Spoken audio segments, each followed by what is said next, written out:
میں نے 6 سے 8 مہینے وہ جو میری پھٹ پٹی تھی CD70 اس پہ میں نے پھر رپورٹنگ کی. اپنا پیٹرول ڈلواتے تھے, کیمرہ مین کو پیچھے بٹھاتے تھے. میں پہلا آدمی تھا پاکستان کی تاریخ میں جس نے جو یہ نیوز پیکیجز ہوتے ہیں نا ان کے پیچھے میوزک لگایا تھا. اس نے یہ میرے پنچ مارا زور سے, جتنے زور سے آپ تصور کر سکتے ہیں نا عدنان, اتنی زور سے. میری آنکھوں پہ وہ بندھا ہوا ہے, میری ہی قمیض بندھی ہوئی ہے, میرا خون اس میں سے رس کے میری اس پہ گر رہا ہے, ہڈیاں ٹوٹ چکی ہوئی ہیں اس پین میں. اس نے زور سے مکہ مار کے مجھے کہا کہ اب میں تمہیں بتاؤں گا آفیشیل سیکرٹ ایکٹ کیا ہوتا ہے. ضرورت کیا پڑتی ہے کہ آپ خود بندے کو کہتے ہیں کہ جی مجھے مار. کبھی بھی نہیں کہا میں نے. جیسے آپ مطلب بہت سارے آپ کے ایشوز ایسے آئے ہیں کہ آپ خود گھس رہے ہوتے ہیں کہ یار آپ کو پتا ہوتا ہے کہ مجھے چپکانے والا ہے, اور آپ تیار بیٹھے ہوتے ہیں ایک سائڈ, وہ گاندھی جی کی طرح کہ ایک سائڈ مارا ہے تو ہمارے پاس اتنا پکا ایویڈنس ہے کہ IB کا انٹیلیجنس بیورو کا انسپیکٹر ہے, اور وہ رشوت کس چیز کی لے رہا ہے, وہ کسی کو بھی سرٹیفائی کرنے کی کہ یہ پاکستانی شہری ہے, چاہے وہ ابرا کا ایجنٹ ہو, چاہے وہ بھارتی انٹیلیجنس کا بندہ ہو, چاہے وہ اسرائیلی موساد کا آدمی ہو. لوگ یہ سمجھتے ہیں کہ اقرار الحسن ہی جج ہے, اقرار الحسن ہی پولیس ہے, اقرار الحسن ہی عدالت ہے, اقرار الحسن ہی صحافی ہے. میرا کام ہے رپورٹ کرنا. میں نے ہمیشہ دکھایا, کنفیس کیا, بتایا کہ بھائی میں نے اپنی ایفرٹ پوری کی تھی, بدلاؤ نہیں آیا. اس سے آگے کیوں نہیں سوچتے آپ؟ بتائیے. جیسے فار ایگزامپل آپ کے پاس ایک طاقت تو ہے, آواز اٹھا رہے ہیں, اور آپ کو سمجھ میں آ گیا آپ کی آواز اٹھانے سے تھوڑا چینج آیا, ویسا چینج نہیں آیا جیسا آپ چاہ رہے ہیں, تو آپ اس سے آگے تو جا سکتے ہیں نا. اس سسٹم کا حصہ کیوں نہیں بنتے جہاں سے آپ وہ ایکشن کر سکیں؟ نہیں, وہ ضروری نہیں کہ آپ اس سسٹم کا حصہ بنے. میں نے پھر سوچا کہ عملی طور پر یہ کام کیا جا سکتا ہے. ہم نے ٹیم سریام کا ایک والنٹیئر پروگرام شروع کیا. ہم کسی سے ڈونیشن نہیں لیں گے, ہم کسی سے کوئی عطیہ نہیں لیں گے, ہماری کوئی ممبرشپ فیس نہیں ہوگی, ہمارا کوئی بینک اکاؤنٹ نہیں ہوگا. ہوگا یہ کہ ہر جانباز اپنی گلی میں, اپنے محلے میں, بجائے اس کے کہ وہ وزیر کو گالی دے, وہ MNA MP سے لڑائی کرے, وہ کہ یہ اینکر بک گیا ہے, یہ لفافہ ہے, یہ سیاستدان جو ہے نا یہ چور ڈاکو. بھائی آپ نے کیا کیا ملک کے لیے؟ آپ خون دے سکتے ہو, آپ پودے لگا سکتے ہو, آپ دیواریں صاف کر سکتے ہو, آپ ٹریفک کنٹرول کر سکتے ہو چاند رات پہ اگر آپ کو لگتا ہے فیملیز کو ڈسٹربنس ہو رہی ہے, آپ کسی اسکول میں 2-4 گھنٹے دے سکتے ہو پڑھانے کے. آپ کیا کر سکتے ہو بغیر پیسے لگائے؟ عمران ریاض سے آپ کو بڑا اختلاف رہا لمبا, اور آپ ٹکا کے بولتے رہے. ہاں, اب سلسلہ یہ کہ وہ باہر آ گئے, آپ ان کے پاس گئے, اختلافات وہی ہیں یا صرف؟ بالکل وہی ہیں. میں ان سے کہہ کے بھی آیا ہوں. کیا ضروری ہے کہ میں یہ سوچوں اور چاہوں کہ وہ وہی سوچنے لگے جو میں سوچتا ہوں؟ تو جرنلزم ہے نا, یہ T20 میچ ہے نہیں ہے کہ آپ آئے, آپ نے آفریدی کی طرح 3 چھکے لگائے, چوتھی گیند پہ آؤٹ ہوئے اور گھر چلے گئے. T20 سمجھ کے نہیں کھیلنا ہے آپ کو جرنلزم کو. آپ نے ٹیسٹ میچ کی طرح کھیلنا ہے, وکٹ پر موجود رہنا اور تھوڑا تھوڑا فرق پیدا کرتے رہنا. ایک بڑا سادہ سا فارمولہ رہا ہے میرا 10 سال میں. اس فارمولے سے اگر آپ کو کوئی پروگرام ہٹ کے ملے تو میں اپنی گردن پیش کرتا ہوں. آپ چاہیں تو سزائے موت سنا دیجیے مجھے. حقوق اللہ جو ہے نا, جہاں پہ کسی دوسرے کا کوئی رائٹ یا کوئی حق متاثر نہیں ہو رہا, میں نے آج تک اس پہ پروگرام نہیں کیا. ہمیشہ وہ چیز موضوع پروگرام رہی ہے جس میں کسی دوسرے کا حق متاثر ہو رہا ہے. اگر کہوں کہ انیشلی مجھے محبت تھی, واؤ دیکھا, اور دیکھتے ہی میرے نہ دور مندروں میں کوئی گھنٹیاں بجنے لگیں, تو وہ والا معاملہ نہیں تھا. وقت گزرنے کے ساتھ ساتھ احساس بڑھا, ایک دوسرے کی ضرورت محسوس ہونے لگی, ایک دوسرے کی عزت کی جانے لگی. تو مجھے لگتا ہے یہ سارے کمبینیشن, آپ میں سے جس کا بزنس, جس کی بیکری, جس کا ریسٹورینٹ, جس کا کچن اتنا اچھا ہے, وہ یہ ہمارا ای میل ایڈریس ہے, یہ نمبر ہے, یہ ہمارا واٹس ایپ کا وہ ہے, آپ ہم سے رابطہ کریں. ہم بغیر کسی معاوضے کے آپ کے پاس آئیں گے, اور اگر آپ اچھا ڈیزرو کرتے ہوں گے تو ہم آپ کے بزنس کو پروموٹ کریں گے. Let's do it. کہ ہم اس کو جو ہے نا وہ اس خیال کو بڑھاوا دیں کہ لوگ اب اچھا کرنا شروع کریں, ان کو اپریسیشن ملنا شروع ہو. عدنان بھائی اللہ کی قسم وہ دن, آج کا دن کسی ایک آدمی نے نہ ای میل کیے نہ ہمیں میسج آیا. اب میں کیا اچھا دکھاؤں بتائیں مجھے. کسی کو اتنا اعتماد ہی نہیں ہے اپنے اوپر کہ وہ ٹیم سریام کو بلا کے کہ بھائی یہ میرا کچن ہے, یہ میری بیکری ہے. وہ ڈر کے مارے نہیں بلاتا. اب میں کیا کروں, مجھے بتائیں. اچھا اگر کوئی ثابت کر دے یہ بات کہ میں نے پیسے دیے ہیں, اقرار الحسن نے پیسے لیے ہیں, میں گولی کھا لوں گا, میں خود ہی مار لوں گا خود کو. مطلب کتنے پیسے دے دے گا مجھے کوئی, اور ان پیسوں سے میں کیا کر لوں گا. اچھا جب آپ کی ٹیم پکڑی گئی تھی اس میں آپ کا کوئی رول نہیں تھا؟ سر میں کوئی دنیا کا نالائق ترین آدمی ہوتا کہ میرا رول ہوتا اور مجھے وہ کمیشن دے رہے ہوتے, اور میں ان کے سامنے مائک کرتا ہوں, کہتے سر جی آپ پہلے اپنا حساب تو دینا. ویسے واقعی ہمیں جتنا پتہ ہے ایک دوسرے کا, یہ تو بڑا معاملہ خراب ہو سکتا ہے. میں آپ زیادہ بات ہی نہیں کر رہی. جی السلام علیکم, عدنان فیصل FHM پاکستان کے ساتھ. آج ہمارے ساتھ ایک ایسی پرسنالٹی موجود ہے جنہوں نے جب بھی سچ بولا ہے سر عام بولا ہے. GC یونیورسٹی سے لے کے اسٹنگ آپریشن تک, اسٹنگ آپریشن سے لے کے ایئر وائی تک, اقرار الحسن صاحب. سر کیسے ہیں آپ؟ خیریت سے ہیں؟ ٹھیک ٹھاک ہیں؟ خیریت سے ہیں. پہلے تو مجھے بتائیے گا لائٹر نوٹ پہ کیسے یہ سفر سٹارٹ کیا آپ نے, کیونکہ اب تو آپ کی میں نے SEO بنانی ہے FHM کے اوپر. کیسے سٹارٹ کیا آپ نے اتفاق تھا, پیشن تھا, اردو بولنا بہت اچھا لگتا تھا, کیا ہوا یہ؟ مجھے یاد ہے جو میرا پہلا تعارف تھا کتابوں سے یا شاعری سے یا لفظوں سے یا زبان دانی سے, وہ میرے ابا کی ایک لائبریری تھی ہمارے گاؤں میں. اس پہ بڑا مذاق بھی بنا, میں نے ایک ٹویٹ کر دی تھی کہ جی میں نے چوتھی جماعت میں بہت ساری کتابیں فلاں فلاں سیاح سطح اور یہ پڑھ رکھی تھیں. لوگوں نے کہا یہ کیسے ممکن ہے؟ تو یہ ممکن ہوتا ہے, جن لوگوں کو کتاب سے واسطہ نہیں رہا تو ان کو شاید لگتا ہے کہ یہ کوئی انوکھی بات ہے. تو ہمارے گاؤں میں ٹی وی نہیں تھا, ہمارے گھر میں ریڈیو نہیں تھا, میوزک سننے کی اجازت نہیں تھی. ابا چونکہ ایک بڑا مذہبی رجحان رکھتے تھے تو, اور باہر جانے نہیں دیا جاتا تھا کہ وہ میری والدہ کو لگتا تھا چونکہ لاہور سے گئی تھی کہ بچہ نا پینڈو ہو جائے گا یا وہاں خراب ہو جائے گا.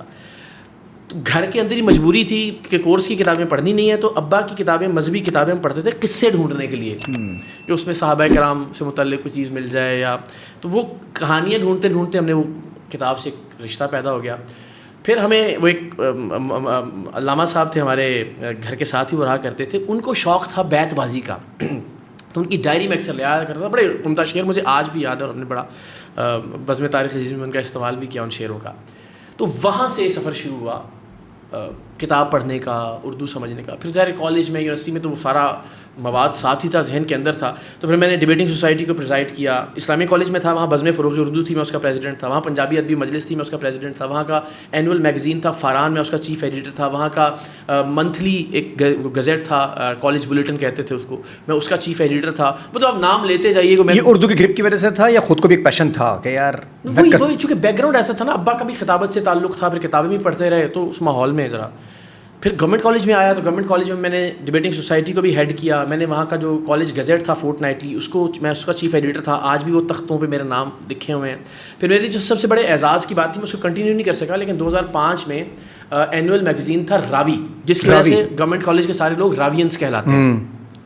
تو اس کا میں چیف ایڈیٹر منتخب ہوا, اور اس کے جو چیف ایڈیٹرز کی فہرست ہے اگر آپ دیکھیں, وہ ہر سال جب بھی چھپتی ہے تو پرانی لسٹ پوری, اس میں نون میم راشد, اس میں فیض احمد فیض, اس میں صوفی غلام مصطفیٰ تبسم, اس میں یعنی جتنے بڑے بڑے ادب کے نام پاکستان میں آپ تصور کر سکتے ہیں وہ نام اس فہرست میں ہے, جس میں 2005 میں اور اس میں اقرار الحسن بھی.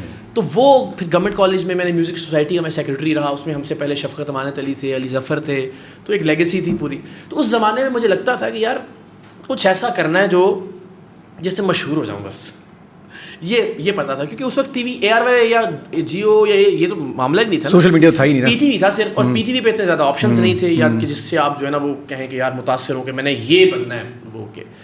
تو لگتا تھا کہ کچھ ایسا کروں, کیونکہ آپ کو یاد ہوگا 2000 آئی ڈونٹ نو آپ کی عمر کیا ہے, لیکن 2002-2004 کا جو تھا اس میں میوزک کا ایک بڑا, علی ظفر اس وقت بڑے ہٹ تھے, ابرار الحق کا ایک پیک چل رہا تھا اس وقت, بینڈس, یہ جل بینڈ تھا, میرے والد صاحب سنتے تھے. میں نہیں چاہ رہا کہ کچھ راز جو ہے نا یہاں افشا کیا جائے. اچھا تو وہ اچھا اس زمانے میں لگتا تھا شاید موسیقی سے ریلیٹڈ ہوگا میرا کریئر, بیکاز اس وقت انڈس میوزک اور اے آر وائی میوزک یہ ان کا بڑا چل رہا تھا, اور ان کا کریئر لگتا تھا کہ بڑا شاندار ہے. پھر وہ الٹیمیٹلی دہشت گردی اور پھر جیسے کانسرٹس ختم ہونا شروع ہوئے تو یہ کریئر برباد ہو گیا ایک طرح سے. تو مجھے لگتا تھا یا میوزک یا پھر کچھ ایسا کہ جس سے فیم جس سے متعلق ہو. تو پتہ نہیں اللہ نے پھنس یہاں لانا تھا. ابھی بھی ایک سفر ہے. ایئر وائی کی طرف کیسے ہے؟ پھر ایک کہانی ہے اس کے پیچھے. میں 3rd ایئر میں تھا جب میں نے پاکستان ٹیلی ویژن جوائن کر لیا تھا. گورنمنٹ کالج سے میں پیدل آتا تھا بڑا 3-4 کلو, جو لاہور میں رہتے ہیں نا وہ جانتے ہیں کہ گورنمنٹ کالج سے پاکستان ٹیلی ویژن کو 3-4-5 کلومیٹر کا فاصلہ ہے. تو ڈیلی میں پیدل آیا کرتا تھا وہاں پہ. تو مجھے اچھا بولنے کی وجہ سے پی ٹی وی نے رکھ تو لیا, جو ان کا لوکل بلیٹن تھا. پھر کہنے لگے کہ آپ دکھتے بہت چھوٹے ہیں. ظاہر 3rd ایئر کا بچہ ہی ہوگا ینگ, تو وہ پی ٹی وی کا جو خاص فیس چاہیے ہوتا ہے خبریں پڑھنے کے لیے وہ نہیں ہے. پڑھتے بہت اچھا ہیں آپ. تو میں نے کہا پھر میں کیا کروں. انہوں نے کہا آپ نا آتے رہیے, پریکٹس کرتے رہیں اور اچھے ہوتے رہیں جیسے تھوڑا سا آپ. تو آپ یقین کریں میں 8 مہینے پی ٹی وی جاتا رہا پیدل, کالج سے نکل کے پی ٹی وی. اور وہاں کیا کرتا تھا, ایسے ایک وہ نیوز ڈیسک تھا, اور اس پہ جو سینئر تھے غلام دستگیر ربانی اور یہ بڑے بڑے نام جو پی ٹی وی کا ہوا کرتے تھے, وہ بیٹھ کے خبریں لکھ رہے ہوتے تھے. اور مجھے وہ کہتے تھے جو پرانے اسکرپٹ ہوتے تھے کہ آپ یہ پڑھتے رہیں ذرا اونچی اونچی, اور میں پڑھتا رہتا تھا. تو مجھے مثلاً میں نے کہا نا کہ صدر نے کہا بیٹا صدر, یعنی اپنا کام بھی کر رہے ہیں اور ساتھ ساتھ اگر میں نے وفاق کو وفاق کہہ دیا یا وفاق کو وفاق کہہ دیا تو انہوں نے ساتھ مجھے ٹوک بھی دینا. تو میری وہ پریکٹس بڑی شاندار. لیکن 8 مہینے تک جب آپ کو کوئی پیسہ نہیں مل رہا, جب آپ ٹیلی ویژن پہ نہیں آ رہے, اور جب تک آپ کو بڑی انسرٹینٹی ہے کہ پتہ نہیں مجھے نوکری ملے گی بھی یا نہیں ملے گی, میں سمجھتا ہوں وہ جو میری کنسسٹنسی تھی نا, جو استقامت اور ثابت قدمی 8 مہینے 8 مہینے آپ پیدل جا رہے ہیں 4 کلومیٹر، بارش میں، طوفان میں، سردی میں، گرمی میں، جوتے ٹوٹے ہوئے ہیں، کوئی مطلب پیسے ہی نہیں تھے نا کہ آپ رکشا یا کوئی اور چیز افورڈ کر سکتے یا ویگنوں پہ جاتے، تو جا رہے ہیں اور جا کے ڈیلی بیٹھ رہے ہیں، بیٹھ کے ڈانٹ بھی سن رہے ہیں، ان کا جو ٹوکنے کا انداز تھا اس کو بھی برداشت کر رہے ہیں اور خبریں بھی پڑھ رہے ہیں، 2 گھنٹے 3 گھنٹے خبریں پڑھ کے واپس گھر چلے جا رہے ہیں. تو مجھے لگتا ہے کہ وہ اس کا بڑا رول ہوتا ہے آپ کے پھر آگے مستقبل میں. اللہ تعالیٰ کی ذات نوازتی بھی ہے ظاہر ہے جب آپ نے محنت کی ہو خلوص سے دل سے. وہاں سے ARY کی طرف وہاں سے ARY نے ایک ٹکر چلایا، میں 5th ایئر میں تھا، نیچے چلا کہ جی اوپن ڈے کے نام سے کہ کوئی بھی آ جائے اور آ کے ہمیں آڈیشن دے. لاہور میں بھی اور کراچی میں ایک ہی دن دونوں آڈیشنز ہوئے. تو لاہور میں جب میں میری ایک سینئر تھیں پولیٹیکل سائنس میں، وہ 6th ایئر میں تھیں اور ڈبیٹنگ میں ہم ساتھ ہوا کرتے تھے، بڑے اچھا بھی. تو انہوں نے مجھے بتایا، انہوں نے کہا کہ یہ ARY آڈیشنز کر رہا ہے تو اقرار چلے آڈیشنز دینے. تو میں نے کہا نہیں، میں تو اچھا مجھے نا میری ایگو ہرٹ ہوئی اس سے، کیونکہ تب تک میں PTV پہ خبریں پڑھنا شروع ہو گیا ہوا تھا. تو میں نے کہا اچھا میں لائن میں لگ کے آڈیشن دوں گا، مطلب وہ ایک وہ والا تھا کہ میں تو نہیں لائن میں لگوں گا. تو میں نے کہا میں آپ کو چھوڑ دوں گا. انہوں نے کہا ہاں بس پھر مجھے ڈراپ کر دینا. میرے پاس تب تک بائک آ گئی تھی جو میں نے بزم طارق عزیز میں 1 لاکھ روپیہ جیتا تھا، ایک فائنل تھا بیت بازی کا، تو اس سے پھر میں نے ایک موٹر سائیکل خریدی تھی. تو میں ان کو موٹر سائیکل پہ چھوڑنے چلا گیا. جب میں چھوڑنے گیا تو وہاں پہ تقریباً 4-5 ہزار لوگ تھے جو باہر گلیوں میں اور سڑکوں پہ لائنیں لگا کے کھڑے ہوئے تھے. تو مجھے خدیجہ ان کا نام تھا، انہوں نے کہا کہ میں نا شام تک مجھے لگتا ہے فری ہوں گی تو یا تو پھر مجھے واپس پک کر لینا. تو میں نے کہا ٹھیک ہے. وہ ہمارا بڑا اچھا تعلق تھا، ہم ٹریول کرتے تھے ساتھ ڈبیٹنگ کے لیے پورے پاکستان میں. تو میں نے جب میں واپس آیا شام میں ان کو پک کرنے کے لیے تو انہوں نے مجھے ایک پرچی تھمائی کہ میں نے تمہارا نام بھی لکھوا دیا، اور اس پرچی کا نام 2473 یا 2400 اتنا نمبر تھا میرا اس پرچی کے اوپر. ٹھیک ہے. تو میں نے ان سے کہا یار کیا کرنا، اور ہم اب کھڑے ہو گئے وہاں پہ کہ اب یہ فری ہوگی تو میں جاؤں گا. طارق ملک ایک رپورٹر تھے، ڈان میں چلے گئے، پھر ان کو قتل کر دیا گیا بعد میں. مجھے اچھی طرح یاد ہے کیمرے کے پیچھے سے پتہ نہیں کیوں انہوں نے مجھے کہا کہ آپ آ جائیں آؤٹ آف ٹرن. تو میں نے ادھر ادھر دیکھا ان سب لوگوں میں، ہاں میں نے کہا ان کا جی آپ آ جائیں. میں آ گیا، میں بیٹھا اور بیٹھ کے میں نے پہلی لائن پڑھی. اب وہ PTV کا وہ ٹریننگ، وہ 8 مہینے وہ کام ہے. دا مومنٹ میں نے خبر پڑھی نا، کیمرے والے نے پیچھے ہٹا، انہوں نے یہ کیا. وہ ہاشمی صاحب ہیں، اب بھی ہمارے ساتھ ہی ہیں ARY میں، مجھے اچھی طرح یاد ہے. اور طارق ملک نے کہا بس آ جائیں آپ. اچھا اس کے بعد بڑی دلچسپ بات ہوئی. اگلے دن 2-1 روز کے بعد مجھے خدیجہ کا فون آیا کہ 17 لوگ فائنل کیے ہیں ARY نے اور انٹرویو کے لیے، چونکہ آڈیشن ہو گیا اس کے بعد پھر انٹرویو کا تھا، تو تمہیں کال آ گئی ہے. میں نے کہا نہیں مجھے تو کال نہیں آئی. تو کہنے لگی نہیں مجھے تو فون آ گیا، میں ان 17 لوگوں میں ہوں، میں تو کل جا رہی ہوں انٹرویو کے لیے. مجھے بڑا غصہ آیا. میں نے کہا ٹھیک ہے، میں 5000 لوگوں میں شاید ایک نہیں میرا بنتا، لیکن یہ بھی نہیں کہ میں 17 لوگوں میں بھی نہیں آیا یار. یہ اچھا تھمز اپ بھی یاد ہوں گے کیمرہ مین کے کہ یار یہ تو بڑی دھاندلی کی ہے انہوں نے ARY والا. مجھے بڑا غصہ آیا. میں نے فون کیا اسی سے لے کے خدیجہ سے نمبر لے کے نفر اللہ ملک صاحب کو، ہمارے بیورو چیف تھے اس وقت، اب نیو کا ہیڈ کر رہے ہیں. تو میں نے کہا سر میں اقرار الحسن بات کر رہا ہوں. تو کہنے لگے ہاں بیٹا کل آ رہے ہو نا. میں ساتھ ہی دھیما ہو گیا. میں نے کہا جی سر کل ہاں میں نے فون نہیں کیا تو اچھا لسٹ میں، ہاں بس کل بیٹا آ جاؤ 11 بجے نا. تو وہ میں فون نہ کرتا اگر اس غصے میں تو مجھے کبھی فون نہ آتا اور میں مس ہو جاتا. تو پھر میں اگلے دن گیا. اگلے دن پھر وہ غیر 17 بڑے شاندار سارے لوگ تھے اس وقت. پاکستان ٹیلی ویژن اسلام آباد کے 2 نیوز اینکرز تھے، باقی بھی بڑے اچھے. لیکن وہ پھر الٹیمیٹلی مجھے کہا گیا کہ جناب آپ پاسپورٹ دے دیں. میں نے کہا جی پاسپورٹ تو نہیں ہے میرے پاس. دبئی جب ARY کا آفس میڈیا سٹی دبئی میں تھا تو میں نے کہا پاسپورٹ میں بنوا لیتا ہوں جلدی سے. پاسپورٹ بنوا ہی نہیں تھا. پاسپورٹ ہم نے کیوں بنوانا تھا، ہمارے پاس گورنمنٹ کالج سے PTV جانے کے لیے کنوینس نہیں ہوتی تھی تو ہم نے باہر کہاں جانا تھا. تو میں نے کہا کہ میں نے 7000 روپے رشوت دی، مجھے اچھی طرح یاد ہے اس وقت. ٹھیک ہے، ایک ایجنٹ کو. اس نے بہرحال 1 دن کا ڈیلے کیا. میں نے لا کے پاسپورٹ نصر اللہ ملک صاحب کو دیا. اچھا میں نے اپنا گورنمنٹ کالج سے کہا جی خدا حافظ. میں اس وقت 13000 روپے پہ 1 گھنٹہ دیا کرتا تھا لاہور گرامر اسکول کو ڈبیٹنگ کوچنگ کے لیے. وہ 13000 روپے بڑے تھے 1 گھنٹے کے لیے. تو وہ میں نے چھوڑ دی، ریزائن کر دیا. اچھا ایک اور اس وقت چینل تھا فلمیزیا، میں اس میں بھی جایا کرتا تھا، اس پہ مجھے 16,000 روپے ملتے تھے. میں نے وہ بھی ریزائن کر دیا.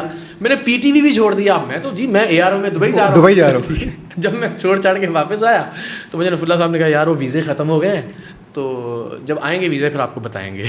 اور میں نے 7000 روپے جو جمع پونجی تھی وہ لگا کے پاسپورٹ بھی لے لیا اور پتہ لگا کہ اب آپ جا نہیں سکتے. میں نے سوچا کہ یار اگر میں اب اس ادارے سے باہر چلا گیا نا تو 6-8 مہینے بعد ویزے شیزے آئیں گے تو کس کو یاد ہوگا کہ کون اقرار الحسن اور کیا تھا. میں نے کہا یار اقرار میاں پکے ہو جاؤ یہیں پہ. میں نے کہا ملک صاحب ایسا نہیں ہو سکتا کہ میں یہاں رپورٹنگ شروع کر دوں آپ کے ساتھ. انہوں نے کہا ہاں یہ تو بہت اچھی بات ہے. میرا مقصد صرف یہ تھا کہ میں جڑا رہا ہوں, جو خبریں آ رہی ہوں مجھے پتا ہو کہ اچھا آپ کس کے بجائے کہ کسی اور کو بھجواتے رہیں, میں کم سے کم لائن میں تو لگا ہوا ہوں نا. باہر سے کون مجھے 6 مہینے سال بعد یاد رکھے گا.